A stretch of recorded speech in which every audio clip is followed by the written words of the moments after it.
Bismillahirrahmanirrahim. Assalamualaikum warahmatullahi wabarakatuh.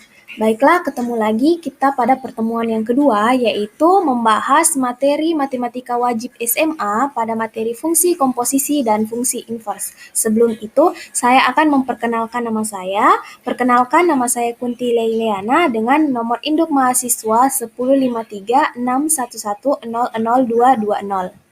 Oke, pada pertemuan kali ini kita hanya membahas dua sub pembahasan. Yang pertama, kita akan membahas tentang materi fungsi komposisi, dan yang kedua, kita akan membahas tentang materi fungsi invers.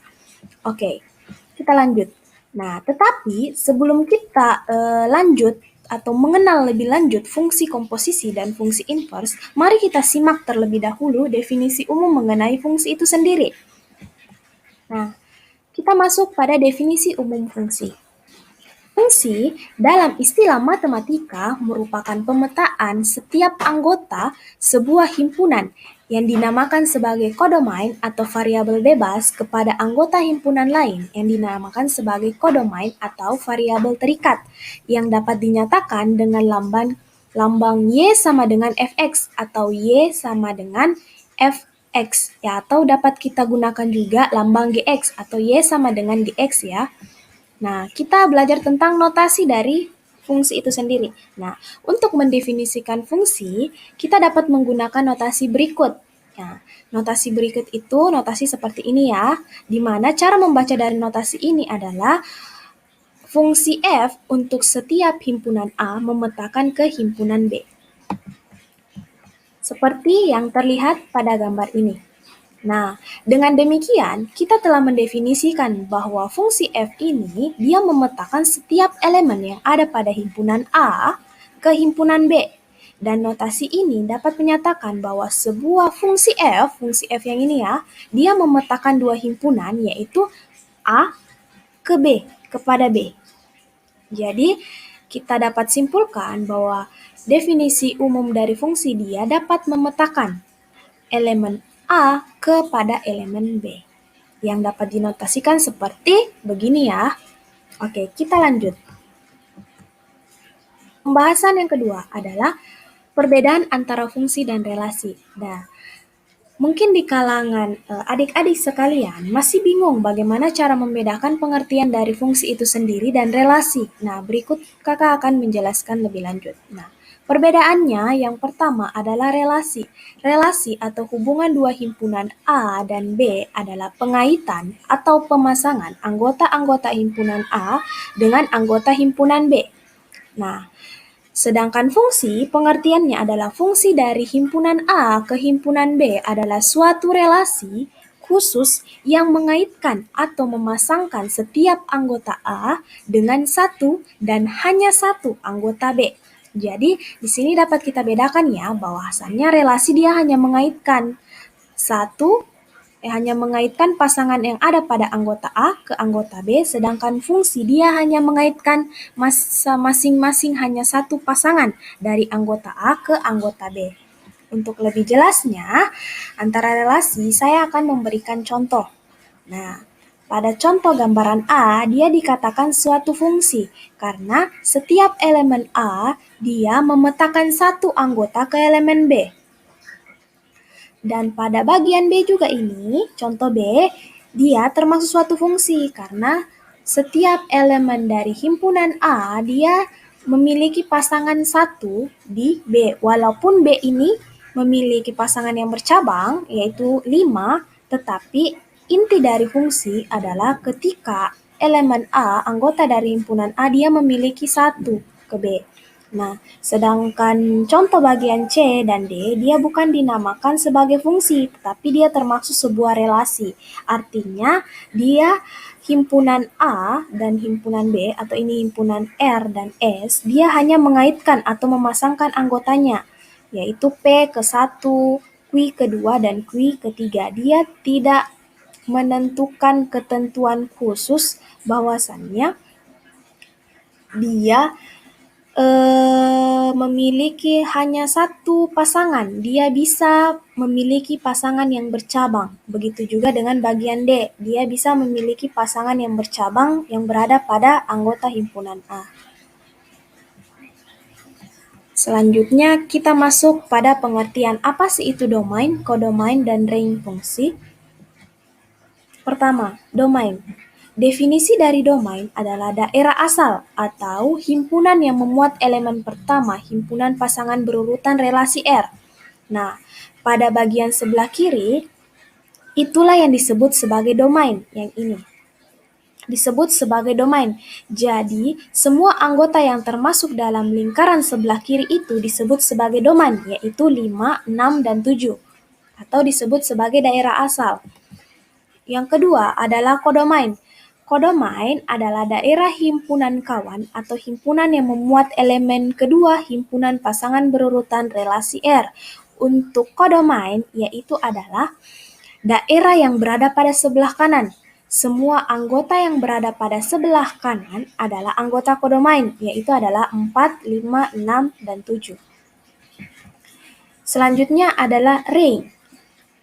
Range adalah daerah hasil atau himpunan semua anggota himpunan B yang memiliki pasangan anggota himpunan A.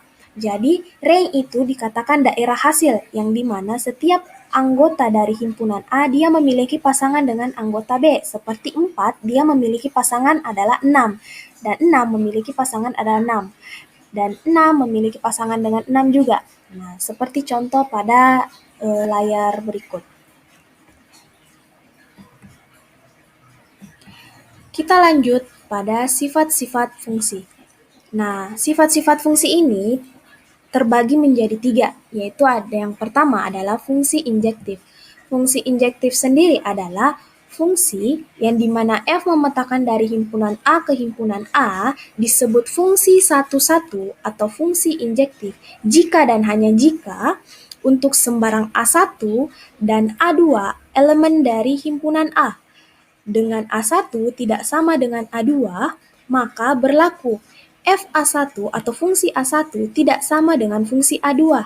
Dengan demikian atau dengan kata lain, A1 itu sama dengan A2, maka FA1 sama dengan FA2 atau fungsi A2.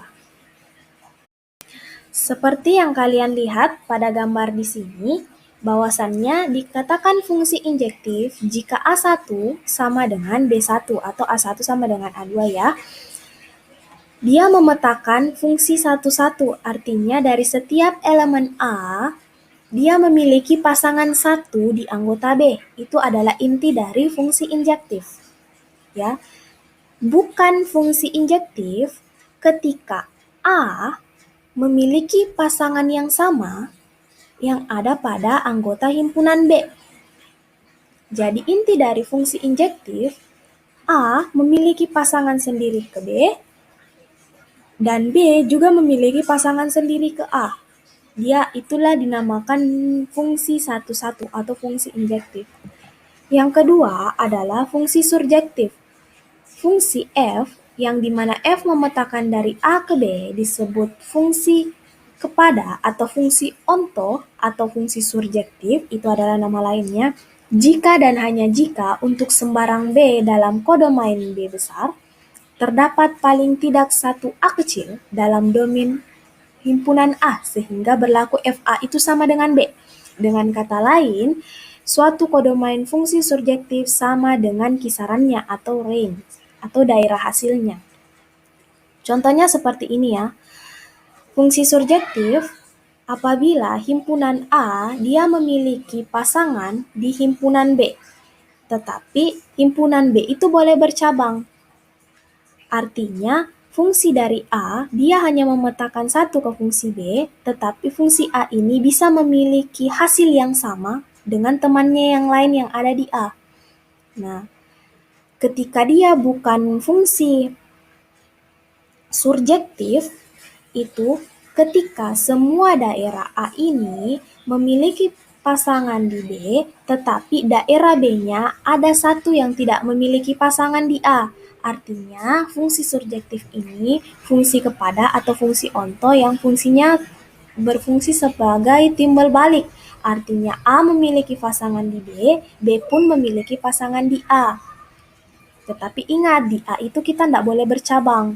tetapi di B dia boleh bercabang, tetapi semuanya harus memiliki pasangan. Fungsi bijektif. Fungsi bijektif di mana fungsi A memetakan ke B disebut fungsi korespondensi satu-satu atau fungsi into atau fungsi bijektif, itu nama lainnya, jika dan hanya jika untuk sembarang B dalam kodomain B terdapat tepat satu A dalam domain A sehingga FA sama dengan FB dan tidak ada anggota A yang tidak dipetakan ke B. Dengan kata lain, fungsi ini adalah fungsi gabungan dari fungsi injektif dan fungsi surjektif. Contohnya seperti ini. Jadi, dikatakan fungsi bijektif adalah gabungan dari fungsi injektif dan fungsi surjektif. Fungsi injektif sendiri intinya adalah setiap elemen A memiliki pasangan di elemen B. Dan fungsi surjektif sendiri itu setiap elemen yang ada di A harus memiliki pasangan yang ada di elemen B dan elemen B itu tidak boleh tidak memiliki pasangan di elemen A. Seperti gambar di samping ini. Kita lanjut. Nah, setelah kita mengenal tentang definisi fungsi, sekarang kita masuk pada fungsi komposisi. Fungsi komposisi itu sendiri adalah fungsi yang melibatkan lebih dari satu fungsi. Nah, dan sedangkan fungsi inverse sendiri adalah sebuah fungsi yang kebalikan dari fungsi asalnya. Inverse sendiri memiliki arti kata kebalikan, ya. Mari kita bahas lebih dalam. Selanjutnya adalah fungsi komposisi. Fungsi tunggal atau fungsi komposisi merupakan fungsi yang bisa dilambangkan dengan huruf F bundaran G atau bisa dibaca F bundaran G. Fungsi F bundaran G adalah fungsi G yang dikerjakan terlebih dahulu, kemudian dilanjutkan dengan fungsi F. Nah, sedangkan untuk fungsi G bundaran F itu dibaca fungsi G bundaran F. Sehingga G bundaran F adalah fungsi dengan F dikerjakan terlebih dahulu daripada G. Kemudian, fungsi F bundaran Gx sama dengan F dalam kurung Gx atau fungsi G, di mana fungsi Gx itu dikomposisikan sebagai fungsi Fx. Nah, supaya dapat memahami fungsi ini, kita perhatikan gambar di bawah ini. Nah, ketika kalian memahami gambar yang ada di sini, dari skemanya, skema gambaran ini, kita dapat definisikan bahwa jika fungsi f, di mana kita memetakan A ke B, itu ditentukan dengan rumus Y sama dengan Fx. Ketika kita ingin mencari G, di mana fungsi G ini kita memetakan dari B ke C, kita tentukan dengan rumus Y sama dengan Gx. Maka kita dapatkan sebuah hasil fungsi G dan F, yaitu Hx sama dengan G bundaran F dari X sama dengan G dalam kurung Fx. Artinya fungsi G kita komposisikan terhadap fungsi Fx. Nah, dari definisi di atas, kita dapat menyimpulkan bahwa fungsi yang melibatkan fungsi f dan g itu dapat ditulis seperti ini, bahwa g bundaran f dari fungsi x sama dengan g dalam kurung fx, artinya f dimasukkan, fungsi f-nya ini dimasukkan ke dalam fungsi g. Begitupun juga ketika F bundaran G dari X sama dengan F dalam kurung Gx, artinya fungsi G dimasukkan ke fungsi F. Sifat operasi fungsi komposisi. Operasi fungsi komposisi umumnya tidak bersifat komutatif, artinya G bundaran F dari X itu tidak sama dengan F bundaran G dari X. Nah, yang kedua adalah bersifat asosiatif. Diketahui FGH adalah suatu fungsi. Jika RH irisan dari DG itu tidak sama dengan himpunan kosong, dan RG irisan dari DF itu tidak sama dengan himpunan kosong, maka pada operasi komposisi fungsi berlakulah sifat asosiatif, yaitu F bundaran dari dalam kurung G bundaran H dari X sama dengan F bundaran G dioperasikan komposisi bundaran H dari X. Pada sifat ini, posisi tanda kurung tidak memiliki pengaruh terhadap hasil dari sebuah fungsi komposisi. Cuma bentuknya seperti ini, bersifat asosiatif. Yang ketiga adalah bersifat identitas, artinya bahwa jika fungsi f bundaran I, di mana I adalah identitas dari X sama dengan I bundaran f dari X itu sama dengan dirinya sendiri, yaitu adalah fx. Pada sifat ini, apabila fungsi dikalikan dengan unsur identitas, maka hasil yang diperoleh adalah jumlah yang sama dari fungsi itu sendiri, atau ketika dia dikalikan dengan unsur identitas, dia akan menghasilkan dirinya sendiri. Sekarang kita masuk pada contoh soal fungsi komposisi. Yang pertama yaitu adalah diberikan dua fungsi yang masing-masing fx dan gx-nya berturut-turut, yaitu adalah fx sama dengan 3x ditambah 2, gx sama dengan 2 dikurang x. Nah, kita disuruh tentukanlah fungsi komposisi f bundaran g dari x dan g bundaran f dari x. Nah, kita tulis, diketahui bahwa fx sama dengan 3x ditambah 2 dan gx sama dengan 2 dikurang x. Nah, untuk mencari f bundaran g dari x, kita masukkan fungsi gx-nya ke dalam fungsi fx-nya, sehingga menjadi f bundaran g dari x sama dengan f dalam kurung gx. Nah, di mana gx-nya itu kita ganti dengan 2 dikurang x, sehingga f dalam kurung 2 kurang x. Nah, sekarang fungsi f-nya ini adalah 3x ditambah 2. Nah, x-nya ini dari fungsi f kita ganti menjadi 2 dikurang x. 2 dikurang x. Jadi 3 dalam kurung 2 dikurang x ditambah dengan 2. Nah, kita kalikan 3 kali 2, 6, 3 kali min x sama dengan min 3x ditambah 2. Jadi hasilnya adalah min 3x ditambah 8. Selanjutnya untuk yang kedua, kita disuruh menentukan fungsi komposisi dari G bundaran F oleh X. Nah, kita masukkan fungsi fx-nya ke dalam gx sehingga menjadi G dalam kurung fx. Nah, fungsi dari fx sendiri adalah 2x ditambah 2. Nah, karena fungsi dari gx sama dengan 2 dikurang x, x-nya kita ganti menjadi 3x ditambah 2, sehingga 2 dikurang dalam kurung 3x tambah 2. Kita operasikan 2 dikurang 3x dikurang 2, sehingga hasilnya adalah 3x. Nah, jadi fungsi komposisi dari f bundaran G oleh X adalah min 3X tambah 8, dan fungsi komposisi dari G bundaran F oleh X adalah min 3X. Selanjutnya kita masuk pada pembahasan yang kedua, yaitu adalah fungsi inverse. Fungsi inverse atau yang dikenal juga sebagai fungsi kebalikan adalah sebuah fungsi yang berkebalikan dari fungsi asalnya. Sebuah fungsi f mempunyai fungsi inverse atau kebalikan atau dengan notasi f pangkat min 1 jika f adalah fungsi satu-satu dan fungsi pada bijektif atau fungsi pada atau termasuk bijektif. Hubungan tersebut bisa dinyatakan sebagai berikut. Nah, notasinya adalah f min 1 dalam kurung f min 1 dikalikan dengan pangkat min 1. Hasilnya adalah fungsi f itu sendiri. Nah, f fungsi yang memetakan dari x ke y, sehingga kita bisa tuliskan bahwa y itu sama dengan fx. Maka f inverse atau f pangkat min 1 merupakan fungsi yang memetakan dari y ke x. Sampai sini kita sudah paham ya, bahwasannya saya ulangi, f fungsi yang memetakan x ke y, sehingga kita tulis y sama dengan fx. Ketika kita inversekan atau kita balikan, maka fungsinya itu memetakan dari y ke x, kebalikannya. Jadi ditulis x sama dengan f pangkat min 1 dari y. Nah, misalkan fungsi f yang memetakan dari himpunan A ke himpunan B itu adalah fungsi bijektif. Inverse fungsi f merupakan fungsi yang mengawankan mengawankan pada masing-masing elemen B dengan tepat satu elemen A.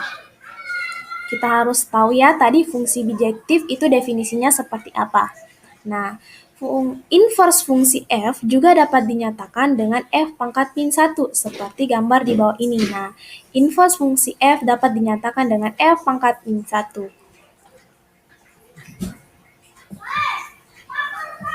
Kita lanjut. Sifat fungsi inverse. Nah, sifat fungsi inverse itu dibagi menjadi 3. Yang pertama,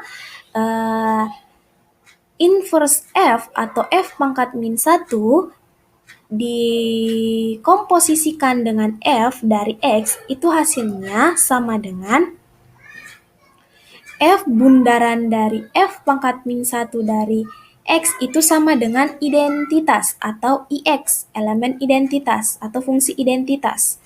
Yang kedua, f dikomposisikan dengan g, dikomposisikan dengan h, terus semuanya kita inverskan oleh x, hasilnya adalah h-1 atau inverse dari H dikomposisikan dengan inverse dari G dikomposisikan dengan inverse dari F. Nah, pada sifat yang ketiga, ketika inverse dari F kita inverskan lagi terhadap X, maka jawabannya adalah Fx atau fungsi Fx itu sendiri. Selanjutnya kita masuk pada contoh soal fungsi inverse. Nah, diketahui Fx sama dengan X per X tambah 1. Dan Gx sama dengan 2X kurang 1. Maka kita disuruh menentukan inverse dari fungsi komposisi F bundaran G oleh X adalah Fx sama dengan, kita tulis diketahuinya dulu bahwa Fx sama dengan X per X tambah 1 dan Gx-nya sama dengan 2X kurang 1.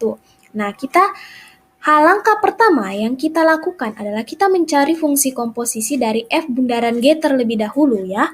Jadi, F bundaran G dari X adalah fungsi F dimasukkan ke fungsi G. Jadi, F di mana G-nya kita ganti menjadi 2X kurang 1, jadi F dalam kurung 2X kurang 1. Nah, dari fungsi F, kita ubah X-nya menjadi 2X kurang 1. Menjadi 2X kurang 1 per 2X dikurang 1 ditambah dengan 1. Hasilnya adalah 2X dikurang 1 per 2X. Nah, ketika kita sudah mendapatkan hasil dari fungsi komposisi F bundaran G oleh X, nah kita misalkan bahwa Y itu adalah fungsi komposisi F bundaran G dari X.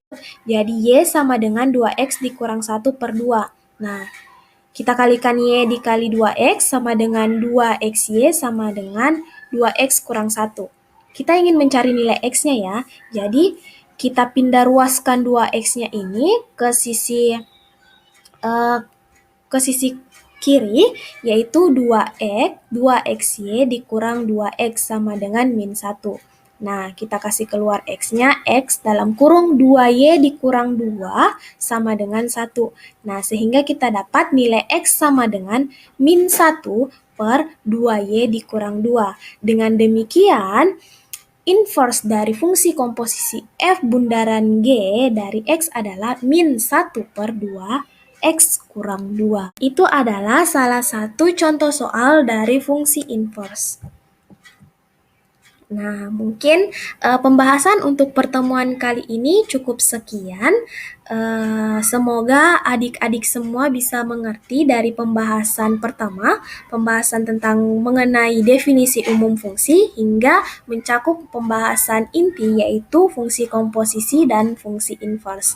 Saya akhiri cukup sekian. Terima kasih. Wassalamualaikum warahmatullahi wabarakatuh. Sampai jumpa.